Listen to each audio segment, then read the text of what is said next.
yards, Dykes over 100 yards, Hammond 50 yards rushing and another few yards receiving. Huge night for the Colonels offense. By the way, if McDowell shuts out Meadville tonight, and they were winning 40-0, that's 3 shutouts in 4 games. Inside handoff, first down yardage. Rob Dykes to the 32. And a 1st and 10 and a new set of downs to work with as the little bowling ball. Number 31, Rob Dykes, who stands 5'6", 195 pounds. And he is a senior, and he laid some blocks for people last year. For the likes of Donnie Tatum, who was the main runner for the Colonels a year ago. Solid running back. Well, you put some good athletes on this offense, and you've got quite a football team. Pat Testrake, big tackle for the Colonels. First down, 31-yard line. And there is Hammond running to the outside, but a nice play by Mike Quarter, making the stop on the play for a loss of a yard on the play. Here is our Pennzoil play of the game, and Rob Dykes running it in for the touchdown. Dykes going over left tackle as he's been going over all night on that play, Gary. Yeah, with the Colonels leading 25-6, second down and 10 on the central 32-yard line. 9 minutes, 45 seconds to go, second down and 10. Here's Romanski, kind of slipping as he got to the line of scrimmage, managed to stretch it out and get a couple to the 30, where it will be 3rd down and 8 on the play. Art Farrell, whose name has been called quite often tonight on the central defensive side of the football, makes the stop.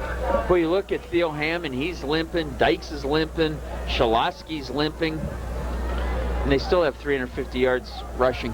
Yes, averaging 40.7 points per game on offense coming into this game, giving up 11 points on defense. After 3 games, heading into game number 4, Myotis, 3rd and 8, wants to throw, fires it, incomplete. Intended for Breek Johnson for what would have been a first down at the 20. And Steve Franz covering on the play for Central. 4th down and 8 for the Colonels at the 30-yard line. Johnson was open, ball was a little underthrown. Myotis really not having to throw much tonight. We're going to see what Joe Buffalino's going to do now on 4th down and 8, leading 25-6 on the central 30-yard line. It looks like they have sent in Maurice Page, the freshman kicker. Are they going to try a field goal, or Myotis is in there to hold. 47-yarder if they try it. It's from the 38-yard line, so a 48-yard attempt for the right-footed kicker and freshman Maurice Page. Snap, kick, and it's going to come up a little bit short. It was long enough but low, and to the right, no good. We'll be back. Central has the football, but Vincent has the lead. It's 25-6. Missed field goal by Vincent, took over and completed a pass to the 30-yard line. Check that, the 40-yard line, and that is where Central now has a 1st and 10. Trailing in the game 25-6, 8 minutes and 40 seconds to go. Time a factor, obviously, as they pitch it to Kennard. He's got some room to run. He's at the 45, and that is cut down nicely. Mike Myotis came up to make the stop on the play. Gary, I'd like to get a ruling, and I'm just not questioning the officials, because they missed the field goal, and the ball was snapped from the 30, but it was marked on the 20. Maybe after a missed field goal in high school that goes into the end zone, it comes out to the 20. I don't know, but I know in college or the pros, it's from where they snap it. Well, in the pros, it's from where you kicked it now. You're exactly right. From where the spot of the ball is on the kick. Quincy Jones also in on the stop for strong Vincent. It was an 8-yard run by Kennard, 2nd and 2. Here he comes again, hit in the backfield. Might have been able to make it back to the line of scrimmage, but it'll be 3rd down and 2 yards to go at the 48-yard line. Stephen Bryan, number 86 for the Colonels, makes the stop defensively. 7:45, 25-6 in favor of the Colonels. Stephen Bryan just crumbled Kennard on that, hit him head on, just dropped him. You ready for the play of the game? Let's go to the play of the game. After this next play, okay? We showed you the wrong play of the game, by the way. We like to make things play, though. It was a good play, but the one we have coming up is even better in case you missed it. Owens wants to throw, flings it out, almost intercepted by Mike Myotis. Myotis read that all the way, Gary. Let's go to the play of the game. It happened in the 2nd quarter. 57-yard pass, Mike Myotis to Theo Hammond, hit him in stride, Jim. Nicely done, and that put the Colonels up 12-0. They have never trailed in the game. They lead at 25-6 now. Good play action right here. You'll see Myotis freezes the central DBs, and Hammond just breaks beyond him, and Myotis delivers it. Excellent job. Good work, guys, in the truck. getting the play of the game. Here's Kennard straight ahead, trying to get that first down yardage across midfield, still plowing his way into Vincent territory, and has the first down at the Vincent 48-yard line. So Central trailing by 3 touchdowns, just over 7 minutes to play in the game, and in danger of falling to 1-3. And by the way, since these two teams have played when Academy and Tech became Central High School, a win by Vincent tonight would split the 4 games that they have met here at the Veterans Stadium. And then they're off for a while. I didn't realize that. They won't be playing each other. That's too bad. I love this game. Absolutely. Just like the Vincent prep game was a game that a lot of people thought shouldn't have ended. Owens back to throw. He's in trouble. Eludes one tackle of Pat Testrake. Puts his arm up as if he's going to throw. Fakes out one defender. Still on his feet, running across midfield. And gets a pretty nifty 3-yard gain out of that one. His own 42. Lamar Owens showing his athletic ability, but obviously he just can't do it alone. And once again, apparently some great coverage in the defensive secondary by Strong Vincent. 6:22 left in the ball game. Central, as you said, Gary, just trying to get out of here with some pride and some momentum as they head into next week's game. 25-6. Colonels with the lead. They led 12-0 at the end of the first quarter, 12-6 at halftime. Now 25-6 as a big hit put on by Pat Testrake. Put on Ramon Kennard at the line of scrimmage, the 43-yard line, and it'll be 3rd down and 6 yards to go from there. Boy, Pat Testrake plays 2 ways, and when you're a lineman and you play 2 ways, that is a lot of banging around. You get your head banged around a lot. He's played well on both sides of the ball. Got to give Kennard credit, Gary. He stuck his head in there a lot. That is Donnie Johnson. He has been selected as our Central Player of the Game. Great defensive secondary work for Donnie Johnson defensively. He was in on a lot of tackles tonight. Owens on 3rd and 6. Throws downfield, has a man open. It is caught for a first down at the 31-yard line. And a nice catch indeed over there by number 80, Jeff Redzizewski, at the 21-yard line. And I'll tell you what, when Owens rolls out, Gary, you'll see there's so much pressure on the defense. He could have run or thrown the ball, and he throws it to Radishevsky, who makes the catch, but he was wide open. Owens is such a threat when he rolls out. Definitely. And let's see if he'll do it again. He turns, and he will roll out. Slightly to his right, good protection, wants to go deep, has Radishevsky there, and it's broken up at the last moment by Brink Johnson at the 6-yard line. Had Radishevsky opened for a moment, but the ball slightly hung behind him, Jim, and Brink Johnson, who stays on the ground, was able to break it up. Looked like the ball kind of slipped out of Lamar Owens' hand. You'll see Owens roll left, and at this time, Radishevsky's breaking free, releases the ball, but it doesn't have the strength needed to get there, as Radishevsky had to come back, and Johnson closed very well on it. It looks like cramps for Brink Johnson, as you see them.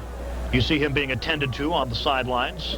Incomplete pass stops the clock with 5:03 left here in the football game. Now build some momentum and confidence offensively. Owens back to throw. Rolling slightly to his right, looking, throwing, and Radishevsky is his intended receiver, and he hangs on over on the far side of the field at the 20-yard line for what appears to be a first down. Nice catch. Romansky was right there for the defensive play, but Radishevsky showing good hands right now, and Owens looking for him. A junior wide receiver, 5'10", 160 pounds. And I think that he should be able to throw the football more. I like this Central offense, and he should allow Lamar Owens to throw a little bit more. Makes it more of a threat. Of course, when you lose a guy like Randy Carson, that is a big loss, and it changes your whole offensive philosophy. That's one thing we shouldn't remember. It's like the Lions losing Barry Sanders. Absolutely. Or the Browns losing Leroy Horde. Or the Browns losing anybody. Or the Browns losing everybody. But excellent job. Joe Buffalino's got to be ecstatic over this performance tonight, especially when he had all the momentum up 12-0. Central cuts it to 12-6. He goes for it on 4th and 17 on the Central 38. Central intercepts, takes it down to the Strong Vincent 18-yard line, and in 4th place, Central lost 10 yards, and from then on in, it was all Strong Vincent. They've only really played one bad half of football, and that was the first game of the season. Hey, by the way, our sideline camera Brown Equipment is providing the shots down there for John Deere Lawn and Chateau. Who's driving that thing now? Does he have a license to drive that, DJ? Lamar Owens back to throw on 1st and 10. Under pressure. Testrake misses him, gets the throw away incomplete, and is nailed as he goes out of bounds. Testrake almost had a sack. Stephen Bryan nailed him, and he stayed down on the far side of the field. He's right in front of our 35 Sports banner on the far side of the field. Lamar Owens is down. Obviously, things not getting any better for Joe Tarasovich and his Central High Falcons. He takes a look out in the field to see what's going on. Don't forget, by the way, that American Gothic on CBS will be coming up. The Metro League Game of the Week has been brought to you by Taco Bell. Big proponent of the turf right from day one, but I have seen a lot of ankle injuries or something tonight, more than normal. I just think it's something you have to discuss. New quarterback in there. Lamar Owens was shaken up on that last play. Kennard's carrying the football. Flag is down. I think that's a face mask penalty. The ball is loose as well on the ground. It's down at the 10-yard line. Let's see who has it. Eric DeFelice in at quarterback for Central.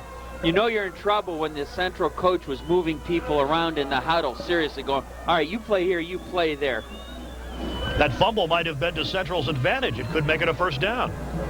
But they do have a flag on the play. Let's see if it was holding or somebody tried to grab the face mask of Kennard as he tried to run through the line of scrimmage. Down to 4 minutes and 39 seconds to play. Vincent safely in command here in our game of the week, 25-6. We'll be seeing Cathedral Prep and Cincinnati Moeller tomorrow night at 6. And you've followed, obviously, Minna George and the Ramblers for many, many years. And the way they're running the football this year with Rasan Powell and Justin Lustig, that's traditional prep football, isn't it? Yeah, Gary, with great talent.